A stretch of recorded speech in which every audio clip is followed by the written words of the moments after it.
Hello, welcome back to Conversations with Karen and Kat, the podcast where we connect with powerful change makers, visionaries, and everyday heroes who are shaping culture and community.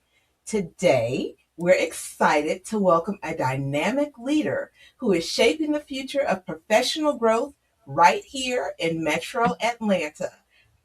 Melissa Ramirez is the director of the Gwinnett Young Professionals at the Gwinnett Chamber of Commerce, in, where she leads initiatives that connect, empower, and elevate emerging leaders across the region. With a passion for building authentic relationships and creating meaningful opportunities, Melissa is dedicated to helping the next generation not just succeed, but lead with purpose and impact. Welcome, Melissa, to Conversations with Karen and Kat. Thank you, Karen. Thank you, Kat. Thank you for having me. Yes, this is exciting. So, take us to the beginning. What inspired your passion for community building and leadership development? Absolutely. So I was born in New York and I left New York when I was 3, moved to Colombia, South America. So I had my foundational years there. And then I grew up in Georgia. So I've said y'all as long as I can remember since I learned English again. But I only had my mom here as family. So growing up, community was also just something really important to me all throughout my life. And when I went to Georgia State, I know I have a fellow Panther here. I was very involved with the Goizueta Scholarship Cohort. There was so much to stay connected and find that sense of community. But along the journey, I met so many other young professionals, and we were like, man, it's hard to make friends as an adult. What happens after? And it's like early 20s, right? Like when you're just out of undergrad, school creates a platform of connectivity that once you enter the real world, it can be really isolating. And so I just always found that to be something that drove me, but I didn't know how that translated into adulthood. I've lived several lives in terms of career. I was a paralegal. I was in accounting for a while, but then in nonprofit spaces. And through that journey of my professional background, I got involved in a young professionals program through the Hispanic Chamber. So This is a shameless plug, but there's Hype. We love them still. They just celebrated their 10th anniversary. And I volunteered. Now, explain what that acronym is. Yes, we got to explain acronyms on this show, girl. I appreciate that. Thank you for reminding me. It's Hispanic Young Professionals and Entrepreneurs. Right. So I volunteered there. A friend of mine was just like, hey, come to this really cool networking event with me. You'll meet other people and it'll be fun. And during the pandemic, I decided to jump in and serve in a leadership position, but this was all volunteer work. And fast forward through that volunteer role, not only did I make a lot of great friends and amazing connections and people working in these phenomenal companies, like these big corporate headquarters, like Fortune 500 companies in Atlanta, but I found that Hispanic community too. So I was like, okay, this is great. Love to see people who look like me thriving. But that volunteer role was heavy. And I was like, wow, we have so much to do. It could be really a job. And then they invited, there was this event that came up. And they said, hey, we need somebody to represent Hype at this Gwinnett Young Professionals event. And I said, hold up, because I've always lived in Gwinnett. I get to do something that I love and I don't have to go into the perimeter. That's amazing. Like, don't make me go into that traffic again, please. I know, we got to pay to park. I know. Yeah. So as a volunteer representing Hype, I went into the Gwinnett Young Professionals Metro Atlanta YP Mixer, which I'll talk about that in a few minutes.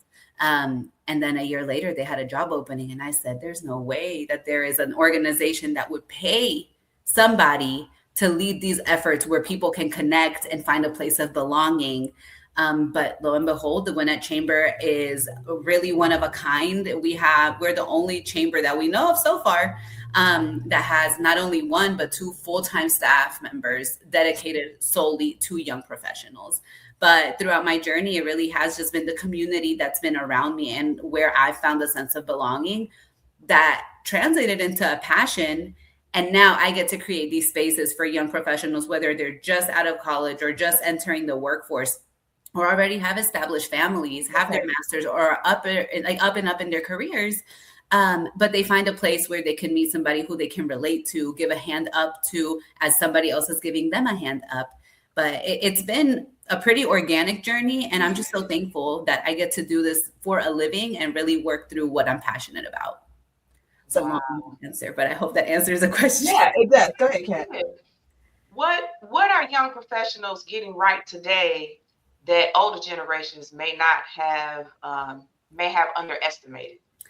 I think one of the things I love to see is I could be so wrong, but just what I've witnessed is feelings and authenticity are celebrated across generations, but even more so these younger generations, like how you feel when you are outspoken about not just the metrics, but what you're helping people feel throughout what you're producing is really important, especially in the community building space. And I think young professionals are really in tune with how they feel and how that translates to how they show up to work. So I think paying attention to those softer skills and things that maybe we were told in the past, like it's not about how you feel, it's the metrics, like you got to show up and like fake it till you make it.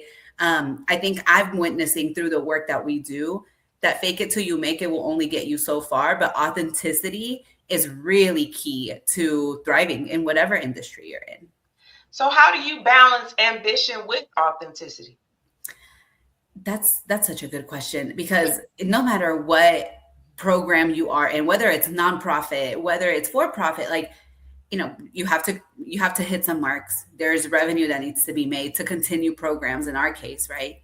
And I've never been a very money driven person, but I don't do a lot of the things that I do because of the money that it translates into or the revenue that it translates into, because I get to lead so organically and authentically about, I really want to help somebody find a friend. I really want to help somebody become the best leader they can be through our workshops. I really want to help these nonprofits get volunteers through our program. All of that leads to the revenue goals that we need to meet, the impact that we need to meet.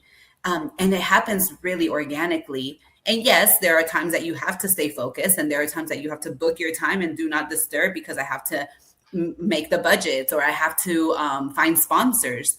But because of the authenticity that we drive with, because I'm not a solo team, I have another teammate and a board. All of us are really passionate about this kind of work, and it translates into the work that we do, that the results speak for themselves. Can you tell us some of the initiatives that your organization puts forward to attract young professionals? And then secondly, how do you make it affordable? Because the chamber is not cheap. And so someone early in their career, you know, that the cost may be prohibitive for joining a large chamber like Gwinnett Chamber of Commerce. That is such a good question. Yes. So I'll break it down into two sections, but GYP, or Gwinnett Young Professionals, is broken down into 5 key pillars: Connect, Grow, Impact, Journey, and 35 under 35. Connect is networking events. Those happen on a monthly and a quarterly basis. Every month, once a month, we are in different places in Gwinnett where you can just have open networking sessions for 21 to 35-year-olds. We typically go to different businesses or different nonprofits or spaces that want to host us. And to your point on affordability, tickets start at $10 and you get breakfast, coffee, and networking. So that's how we make it accessible. You don't even have to be a chamber member to attend these events. Our goal is to be a bridge into the chamber. Because when I was younger, I was like, I didn't study business. I studied political science. What did I have to do at a chamber? I didn't know. It was just a fancy job in Columbia. You said you work at a chamber of commerce. It's like, wow. But as I've obviously seen, it is for everybody. So our goal is, if your organization isn't a chamber member, this is a great way for you to see what a chamber does and find that sense of community and like, hey, we belong here and our voice matters here, because we're not just tomorrow's leaders. Some of our people are leading now. So back to answering how we're broken down. So Connect is networking events that range anywhere between $10 to $20 or $30. In the evenings, we meet quarterly, also in different spaces in Gwinnett. We provide food and networking, so almost like a happy hour style. And that's usually our most recurring event. Then we have our Grow pillar, which are personal and professional development workshops. And those are one-offs. Those can range anywhere like $15. We always provide food, and we bring in great speakers across different kinds of topics that are key to being an adult. We've had topics like, how do you turn your side hustle into your main source of income? How do you buy your first home? To channeling your personal brand and public speaking, and things that you can either use at work or in your personal life. And I jokingly call it Adulting 101 because really it's kind of like a grab bag of like, this is off the clock on your own time. You want to come and learn something, so let's give you something valuable. Our most recent one was a health and wellness fair where we talked about balancing our mental and physical well-being while also climbing that career ladder, whether it's corporate, entrepreneurial. How do we take care of ourselves? And what resources are in our community, right? It was whether are you getting a B12 shot? Are you getting natural products? Is there a gym you can join? But also finding that community of like-minded individuals. So grow is like Adulting 101. Impact is our community service pillar.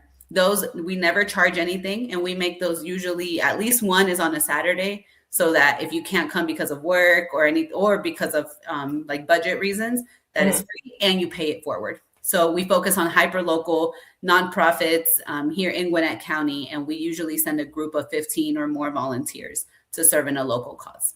So what are some of the local causes? I'm sorry, Kat. I wanted to, while she was mentioning the local causes, what are some of the local causes that you support?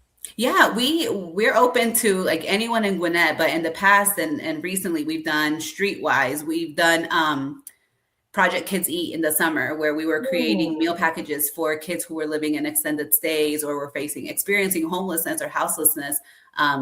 Food insecurity is really prevalent, unfortunately, in the summertime. So making sure that the kids who aren't in school at that season are getting something to eat and partnering with Project Kids Eat. Rainbow Village is another one, Special Needs School of Gwinnett. We've done a lot of those really focused places that are doing great work. And we've also done something like Relay for Life when it's in Gwinnett. So we have a great team of board members who help us see what is out there, who has a need, and where we can take our group to. Because When Matters had a 5K, and we took a group out there. So it's a little bit of everything. And when there is a need, we try to find a way.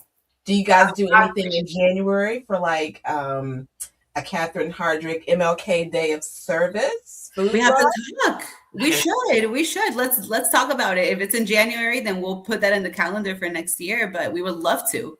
It is, and it's always in Snellville. Shameless plug. We gonna get it in. I know that's right. I love that.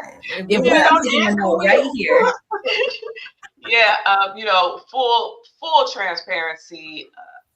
Yes, we do a lot in the community, Karen and myself, and I am the director of membership with Greater Eastside Chamber of Commerce, and I am launching something really special later this year. But we do host an annual MLK food drive that I work with local partners throughout the metropolitan area for over 5 years. Something 21? Like that. Yeah, 21. Yeah, so maybe 22. So more than a year. Yeah.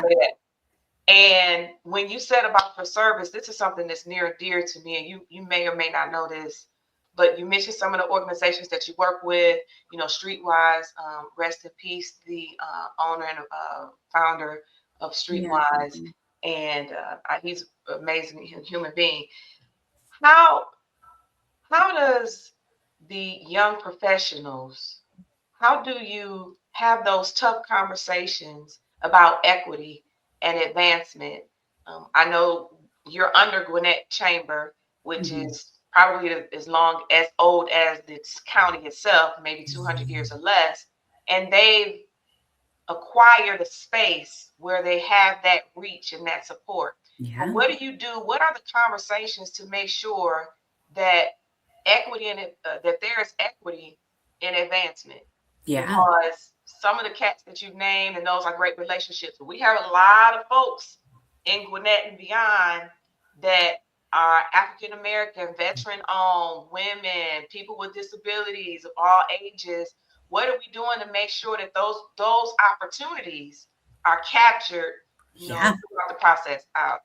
Amazing question. And it's not just through GYP. The chamber is amazing at that. I'm very thankful for the leadership that we have. And obviously there is a key demographic that has been more prevalent in like historical chamber spaces, but I'm very proud of the chamber we work in because we reflect the community that we serve. Not only do we have a diverse team internally, but through the programming in GYP specifically, Our Journey Leadership Institute is one of those pillars I was mentioning earlier. And that is a highly competitive selected group of young professionals. We cap it at 50. And it's a leadership training course that one of the key topics that we cover in there is DE&I. And even when the topic and the conversations were getting hard during like last year and other seasons, we still reached out to key leaders and said, hey, you've done a DE&I workshop for us before. Can you keep that coming this year? So we have instructors and leaders who pour into the young professionals, and we purposefully seek out the diverse group of leaders because Gwinnett is diverse. And making sure that it reflects across everything that we do is critical. We also do our 35 under 35 awards. And it is, if you look at pictures of our events, you'll notice that our events reflect Gwinnett County. Gwinnett Young Professionals events are an amazing array of backgrounds in industry and education and heritage and ethnicity. And that's what Gwinnett is. And so we look for ways to empower these young professionals to stay connected at the chamber because they're the decision makers. And as we all get older and more advanced, we are the next ones to take seats at boards, the chamber board especially, but in other boards and nonprofits and organizations locally. Our advisory board has a great diversity set of, again, industries, backgrounds, et cetera. And these are people who find GYP's board to be a safe launch pad. And then that brings the confidence to step into other boards and bring their perspective. So I think through our board, through the training that we do in our Leadership Institute, through the people we celebrate in our gala, and honestly, the invitation that we make to everybody all around, I think that is a key way to keep that inclusivity at the top of mind. And sometimes we go beyond just like, okay, well, it's Black History Month or Hispanic Heritage Month, so we have to do a Hispanic event, a Black event. Like it's more like, how do we integrate all of the celebration throughout the year and throughout the calendar and programming?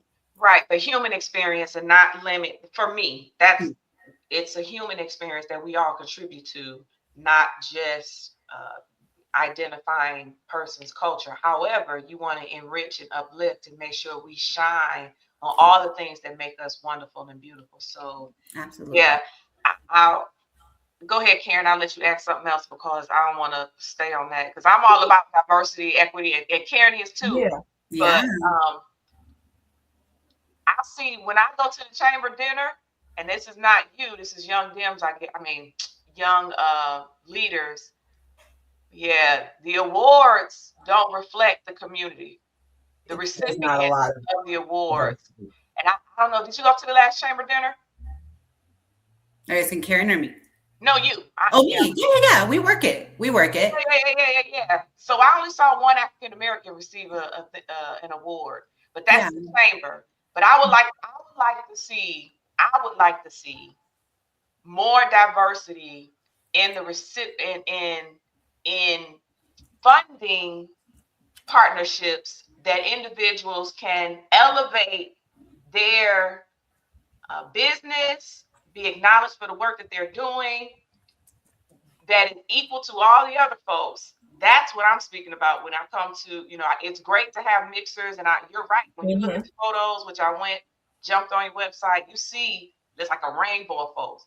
But when it comes down to material, like things that are really going to impact these communities, we have to hold people accountable, make sure that they making that stuff happen. Yeah. And I would love for you to help make that happen.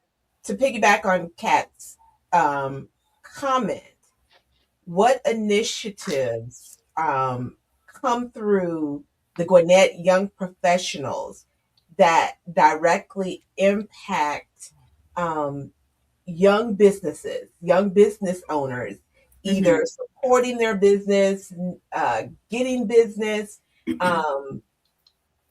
supporting them in their endeavors? Yeah, that's a great question. So we typically have an open invitation. Whoever wants to, for example, host our mixers, that's an open invitation. We don't seek people out who say, like, I want to go to your business. It's, do you want us to bring you 50 or more young professionals? Great. And we have a board of young professionals, some who are entrepreneurs, that we give them the lead.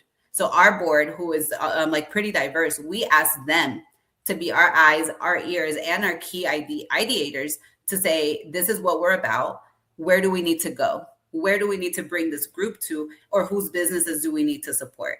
Some of our board members are the leaders and the facilitators who are now empowering this next generation of young professionals. So we support them by inviting. They're usually like our first group of people who we ask to speak, who we ask to host, who we ask to be the idea leader, pretty much. And again, knowing that as we're climbing into the chamber leadership space, GYP gives them a platform to then build that confidence and step into the networking spaces of the chamber side, not just GYP, and then be those leaders there.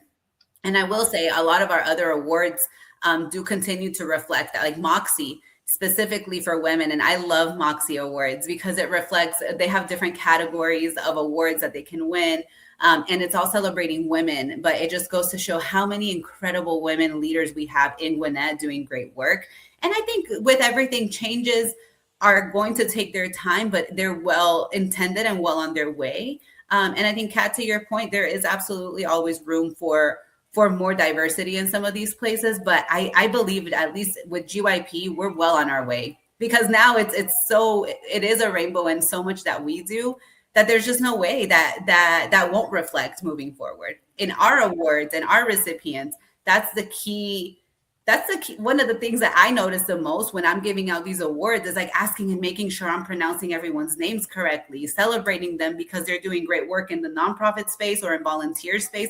And it just reflects so many of us who come from different places and grew up here. So I'm very excited for what that will translate to once all of us step into chamber leadership as well, and not just the safety of a young professionals program. We want to build them up here so that they step confidently into chamber events once they can afford the ticket, once they have the tables from their organization and they stand up for themselves and say, I need to be in that room.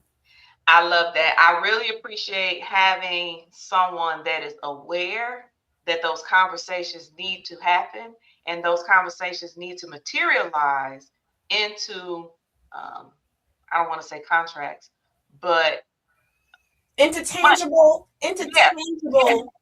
things that are going to help my business if I'm a young professional. And I'm sorry to cut off here, but have y'all engaged with the Gwinnett Chamber Foundation yet?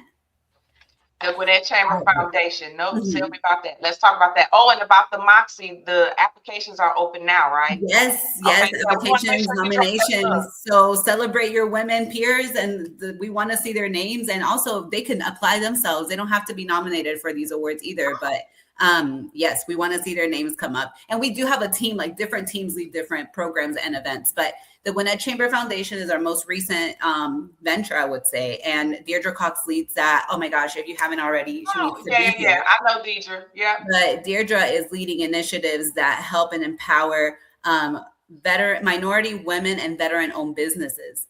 And she is doing such great work and doing exactly what y'all are asking about. How do we get these minority women and veteran-owned businesses grants? How do we help them scale? How do we get them resources? And they have a cohort going on right now, actually. And I think, I can't remember off the top of my head when they're accepting applications for the next ones, but talk about getting these entrepreneurs equipped. They are doing a really good job, and Deirdre's leading a phenomenal effort.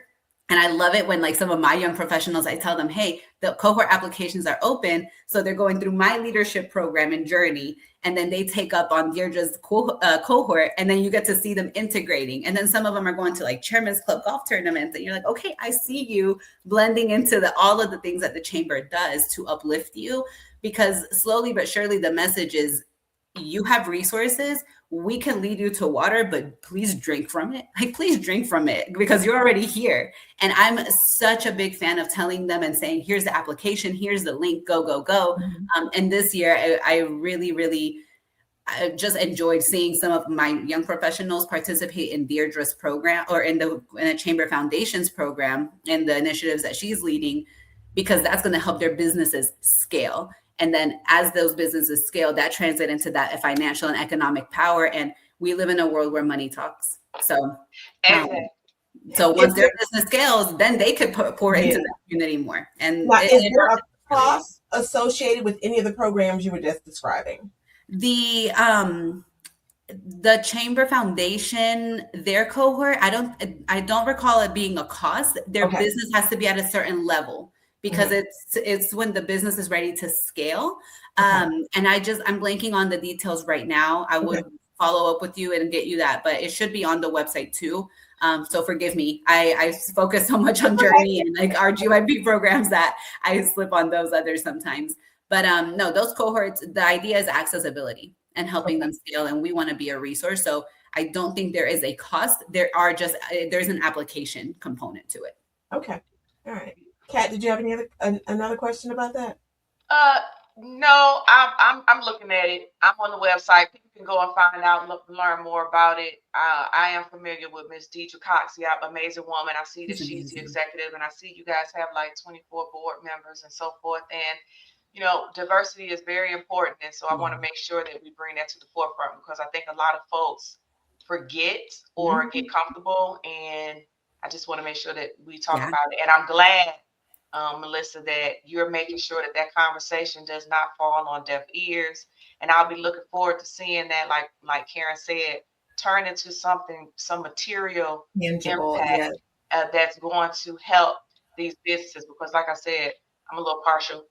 I ain't even gonna lie. I'm with Gwinnett East Side Chamber of Commerce, and I believe all of us chambers have a responsibility to make sure that opportunity doesn't just exist; it's accessible. Yes, absolutely. And that's what happens. We tout access or resource, but the access access there, and that comes with financial barriers. If I'm already struggling, how am I able to come up with the fee to join a membership?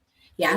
And it's good that you have the networking events, and you said that, for the young professionals, it's a nominal amount that you guys have landed with to make sure that is something that they can apply to. I do have a question for you though. What seeds are being planted now that you think will shape the future for young professionals? In our leadership program, I get to see it a lot. We just graduated our cohort with 49 young professionals. Oh, wow. And it was just last Thursday. And a lot of them being able to pick just content from these past 9 months and say, I am a better manager because of this, what I learned in this workshop, what I learned in that workshop. And these workshops cover communication and team building, values-based leadership.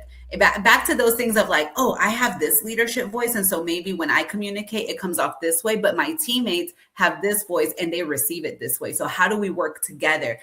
I can't necessarily pinpoint one or like a seed, but I do think that connectivity and that human side to working and leading is something that our generations, whether it's millennials or Gen Zs, are learning to harness and manage well, so that when they are continuing their leadership and like expanding, they're aware and they're more in tune with the teams that they're leading or the people they're serving, instead of just, spitting out projects and instead of spitting out reports. It's like, there's a lot of people feeling now like, does my work matter? And if so, how? And it could be in any industry. It could be the most like reports driven, Excel heavy, or the packing care packages.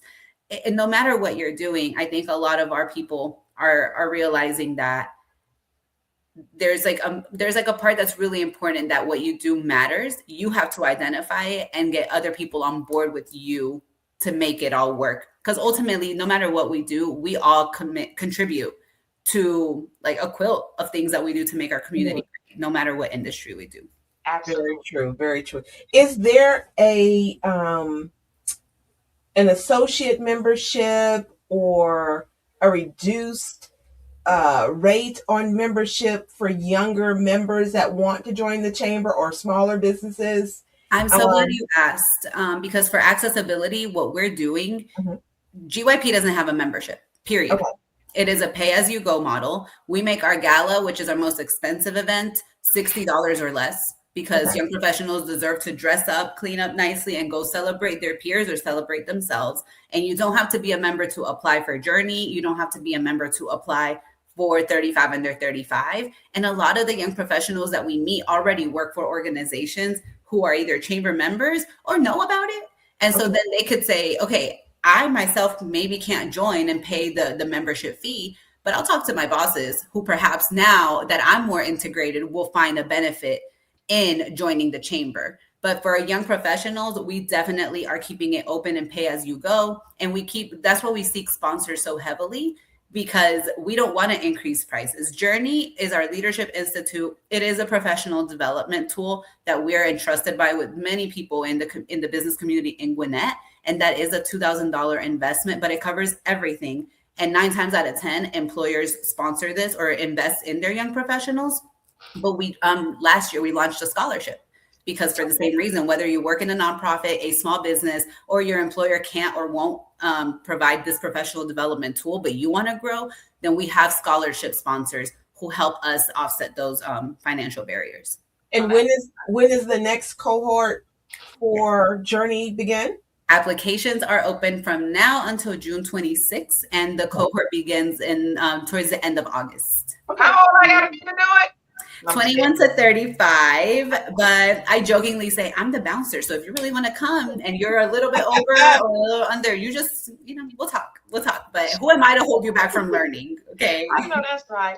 So what is next for you? What should the community be paying attention to? For Gwinnett Young Professionals or me specifically? For you specifically.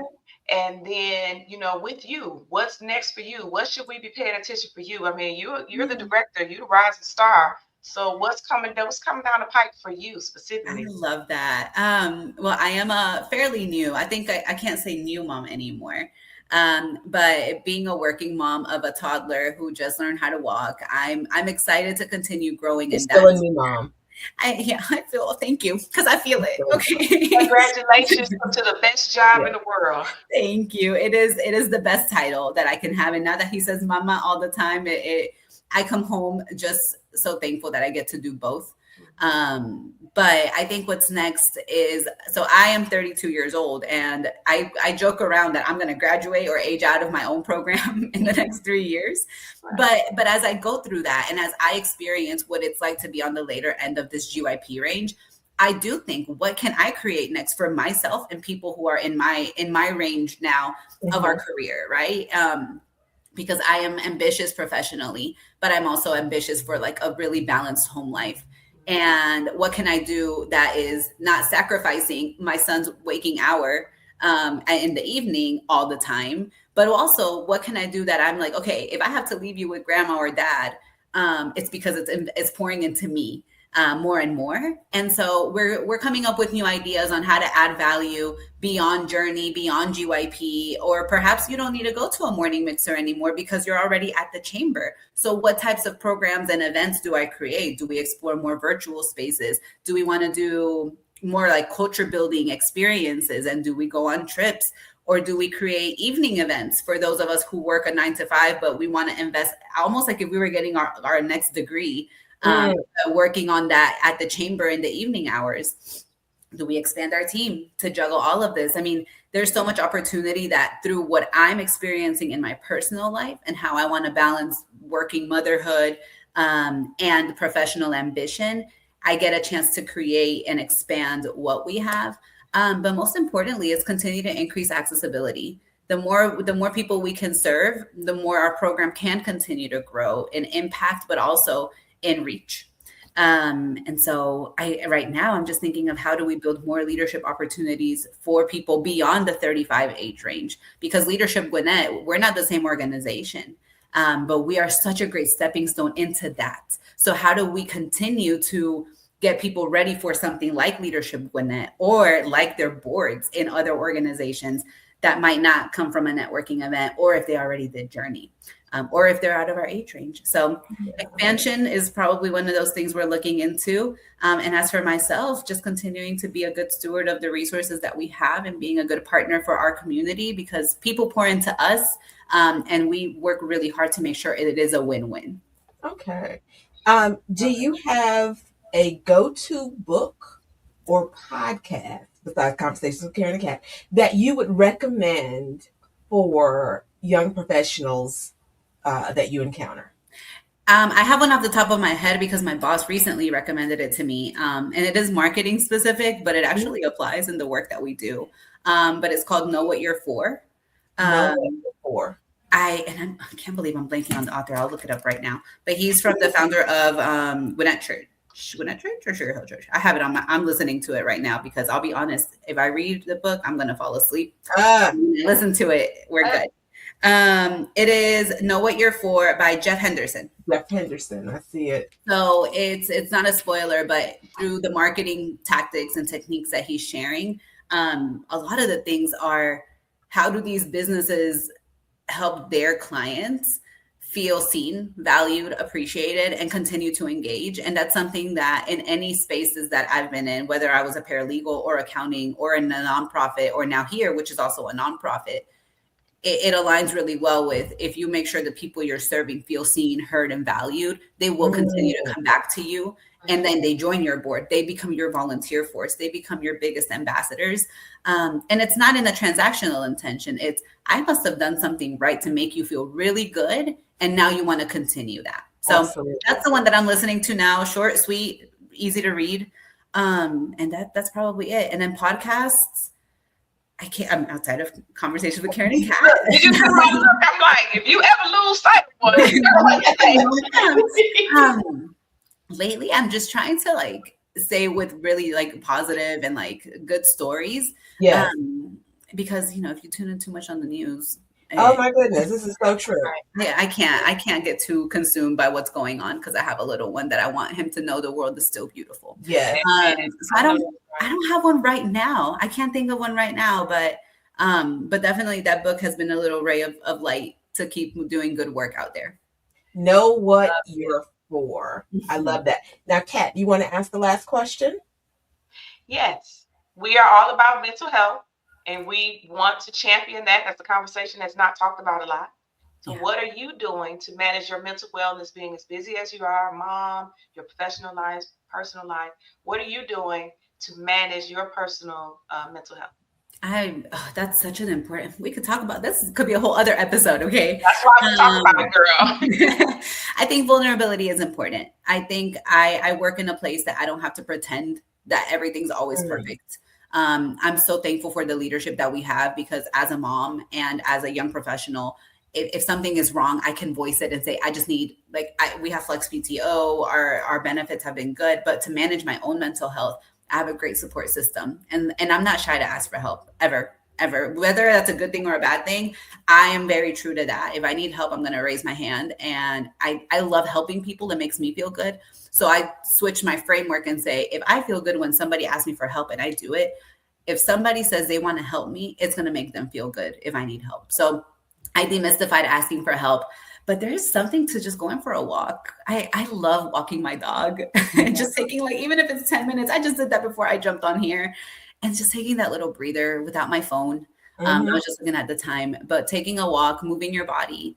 And also really, I know this is probably an act of privilege when I say that I do tune out when I can't take any more news, because it is. Oh, we get it. We understand. But, it is a choice what you consume.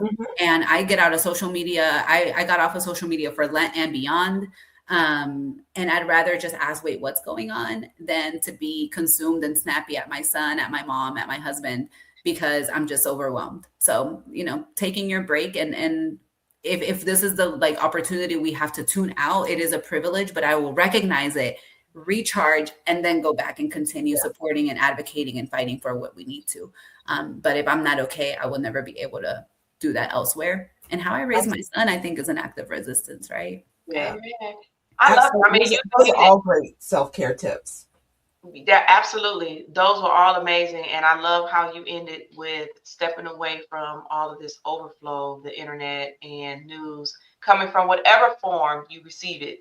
You need to push back or step away from it and make sure you prioritize yourself. So I love that you say that. Thank you so much. With that question, our intention is that our listeners are able to pull what resonates to them, and then they can apply it to themselves, because we want to truly make sure that people are taking care of themselves. Yeah, and sometimes people don't know how to, because you don't know what you don't know. So if we talk about it, then it can resonate with other people. So thank you for being vulnerable, and thank you for sharing your truth with us. And I'll leave it there. Karen? Yeah. So, to our listeners and our viewers, don't forget to subscribe to Conversations with Karen and Kat on YouTube, Facebook, and IG, and wherever you get your podcast. Remember that you are part of the conversation. Thank you for joining us on this episode of Conversations with Karen and Kat. Well, we are impacting the world one conversation at a time.